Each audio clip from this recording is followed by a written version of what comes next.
Crunch time का जिक्र होता है कि कैसे ये क्राइसिस उमड़ता है और उसके दौरान किस तरह की नेतृत्व है भारत की और किस तरह से उसने इस क्राइसिस को संभाला। नमस्कार, देख रहे हैं झकास भारत और मैं रविकांत। डॉक्टर चौलिया जी का एक किताब का विमोचन हुआ है जहां पर सुशील मोदी आए थे क्रंच टाइम, जो देश की सुरक्षा को लेकर, और नरेंद्र मोदी को इसमें दर्शाया गया है हीरो के तौर पर, और भी तमाम बातें कर रहे हैं। क्या कुछ कह रहे हैं सुशील मोदी, और साथ ही इसमें गुरु प्रकाश नज़र आ रहे होंगे जो बीजेपी के प्रवक्ता हैं, और दिनकर शोध संस्थान के जो संस्थापक हैं राघवेंद्र जी, वह भी नज़र आ रहे होंगे। साथ ही वरिष्ठ पत्रकार कृष्णकांत ओझा भी इसके संबोधन करते हुए नज़र आ रहे होंगे, और भी तमाम बातें सुनेंगे कि क्या कुछ कह रहे हैं सुशील मोदी। हैदराबाद में 11 लोग मारे गए। मैं तो सूची पढ़ता जाऊं तो कम से कम 2 दर्जन घटनाओं का मैं जिक्र कर सकता हूँ। चलती ट्रेन में, बाजार के अंदर, और बम विस्फोट कर आतंकी घटनाओं को अंजाम दिया जाता है। और सबसे बड़ी घटना की 2008 के अंदर जब मुंबई में, इसको 26/11 कहते हैं, और जहाँ पर 166 लोग मरे थे और 300 से ज़्यादा लोग घायल हुए थे। ये 2 दर्जन से ज़्यादा आतंकी घटनाएं यूपीए 1 के दौरान इस देश के अंदर घटित हुई, लेकिन एक भी घटना में सरकार ने उसका न तो प्रतिकार किया, न तो उसका बदला लिया। तत्कालीन ये उस समय के एक जो सेना के इसमें BS धनोवा अपनी पुस्तक में लिखते हैं कि मैंने मनमोहन सिंह सरकार को ऑफर दिया कि हमें मौका दीजिए, हम इसका जवाब देंगे, लेकिन उन्हें अनुमति देने से इनकार किया। और इतनी बड़ी बड़ी घटनाएं घट गई कि लोगों का ट्रेन में चलना मुश्किल हो गया। लोगों को डर लगने लगा कि पता नहीं बाजार में गए, भीड़ भाड़ के बाजार में, तो कब कोई स्कूटर में, कोई साइकिल में कौन सा ब्लास्ट हो जाएगा। एक डर और भय का माहौल पूरे देश के अंदर पैदा हो गया। और एक भी घटना में तत्कालीन सरकार के द्वारा कोई प्रतिकार करने की कोई कार्रवाई नहीं। और वही 2014 की बात, जब श्री नरेंद्र मोदी जी देश के प्रधानमंत्री बनते हैं, उसके बाद कश्मीर को छोड़ दें तो पूरे देश के अंदर एक भी कोई बड़ी आतंकी कार्रवाई नहीं। और जब पुलवामा में 40 CRPF के जवान मारे गए तो देश को लगता था कि पता नहीं बदला दिया जाएगा, नहीं जाएगा। और फिर बालाकोट के अंदर जो एयर स्ट्राइकर्स का बदला दिया गया, उसको पूरा देश जानता है। तो फिर डोकलाम के अंदर जो हुआ, या फिर लद्दाख में चीन के साथ जो मुठभेड़ हुई और वहाँ जो घटनाएं, यानी पिछले 4-5 वर्ष बड़े संकट के वर्ष हैं इस देश के। एक और कोरोना का संकट, दूसरी ओर हमारी सीमा पर चीन के साथ तनाव, डोकलाम के अंदर तनाव, और इन सारे चीज़ों का, एक एक चीज़ों का मुकाबला किया है श्री नरेंद्र मोदी के साथ। और उसी का परिणाम है कि पिछले 7-7.5 वर्षों के अंदर इस देश के अंदर एक भी बड़ी कोई आतंकी घटना नहीं हुई। और मैं समझता हूँ कि इन्हीं बातों को चौलिया जी ने अपनी पुस्तक में और विस्तार से उसका जिक्र किया है। अरे मित्रों, मैं आपको थोड़ा और पीछे ले जाना चाहूँगा। और अभी गुरु प्रकाश जी इस बात का जिक्र कर रहे थे। देखिए, लोग डरते, अगर देश ताकतवर है, कमजोर से कोई नहीं डरता। अगर देश शक्तिशाली है, और शक्तिशाली कैसे होता है? आपके पास सेना है, आपके पास आधुनिक हथियार है, आपके पास परमाणु बम है, तब तो लोग डरेंगे। 130 करोड़ की आबादी का देश होने के कारण तो कोई नहीं डरेगा।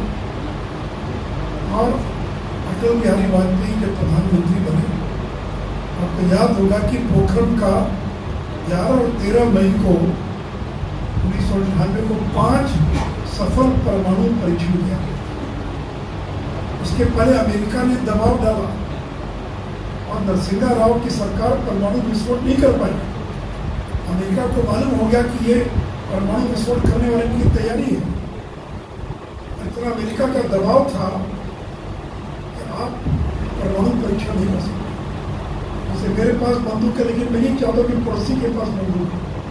पड़ोसी के पास बंदूक होगी तो मुकाबला हो सकता है कि मेरे पास एटम बम है, परमाणु बम है, लेकिन दूसरे देशों के पास नहीं होगी। दुनिया के ताकतवर देशों ने अपने पास तो परमाणु बम इकट्ठा कर लिया, लेकिन दुनिया के बाकी देशों को रोक लगा दिया कि आप परमाणु परीक्षण नहीं कर सकते। तो अटल जी की सरकार ने परमाणु परीक्षण किया। ये मालूम था कि परमाणु परीक्षण करेंगे तो सैंक्शन है। सैंक्शन का मतलब प्रतिबंध। आपको ये नहीं मिलेगा, आपको वो सामान नहीं मिलेगा, आपको तेल नहीं मिलेगा, आपको सामान नहीं मिलेगा। और अमेरिका ने कठोर सैंक्शन भारत पर लगाया। भारत ने उसका मुकाबला किया। हमने परमाणु परीक्षण करके दुनिया को दिखा दिया कि हमारे पास परमाणु बम है। अगर कोई हमसे टकराने की हिम्मत करेगा तो हमारे पास वो चीज़ है जो लोगों में भय पैदा कर सकती है। हम इसका इस्तेमाल शांतिपूर्ण कार्य में करेंगे, हम कभी इसका इस्तेमाल विध्वंस के लिए नहीं करेंगे। ये थी अटल बिहारी वाजपेयी की सरकार। कारगिल युद्ध के विस्तार में नहीं करते।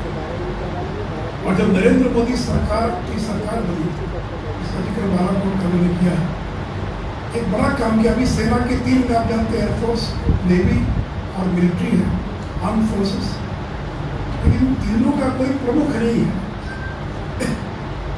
3 जो अलग अलग विंग है सेना के, उन तीनों के ऊपर कोई नहीं है। इसलिए नरेंद्र मोदी की सरकार ने पहला काम तो ये किया, chief of defence staff Vipin Rawat को उन्होंने नियुक्त किया, हमारे CDS बने। और ये जो CDS है, चीफ ऑफ डिफेंस स्टाफ, तीनों स्टाफ के ऊपर का एक सुप्रीम आदमी।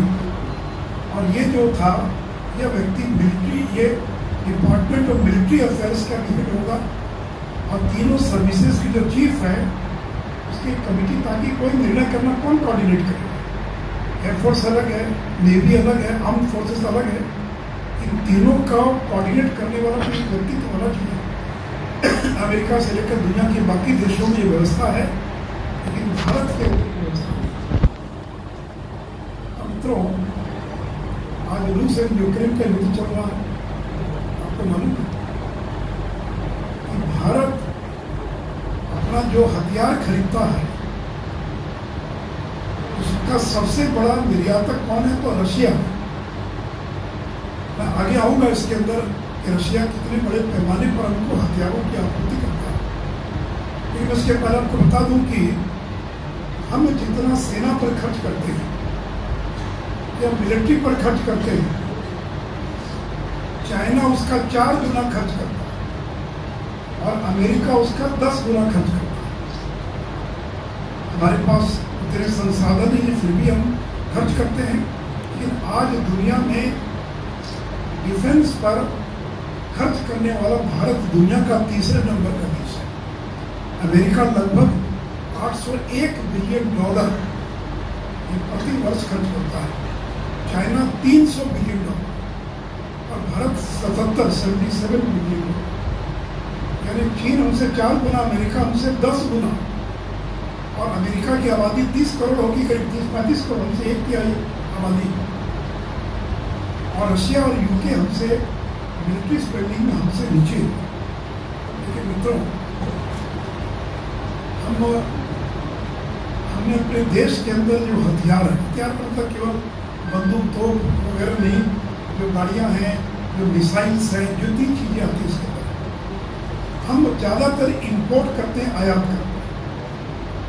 और इसलिए फ्रांस और रशिया, ये 2 दुनिया के देश हैं जहाँ से हम सर्वाधिक आयात करने का काम करते हैं। 2016 से 2020 के बीच में हमने जितने आर्म्स इंपोर्ट किए, उसके लगभग 49% आर्म्स हमने रशिया से इंपोर्ट करने का काम किया। हम रशिया पर इतने आश्रित हैं कि अगर आज रशिया के साथ हमारा अगर तनाव पैदा हो जाए तो हमारे सारे हथियार वो बंद हो जाए। और एक बार की आपूर्ति नहीं होती, जो हथियार आते हैं फिर उनको अपग्रेड करना है, उसको मेंटेन करना है, उसके पार्ट पुर्जे चाहिए।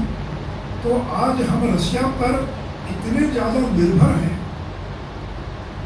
और उसी का यहाँ तक कि अभी हाल में 5 लाख एक 203 असॉल्ट राइफल ये हमने बनाने का निर्णय लिया, लेकिन किसके साथ? रशिया के साथ मिलकर। तो रशिया हमारा इतना महत्वपूर्ण, और आज से नहीं, पंडित नेहरू के समय से रशिया हमारा एक बहुत बड़ा सहयोगी रहा है हथियारों की आपूर्ति करने में। यहाँ तक कि जो एयरक्राफ्ट है एयरफोर्स के, जिसको कॉम्बैट एयरक्राफ्ट बोलते हैं, इसके 71% एयरक्राफ्ट रशिया के। सुखोई जो विमान है 40% सुखोई विमान रशिया के हैं।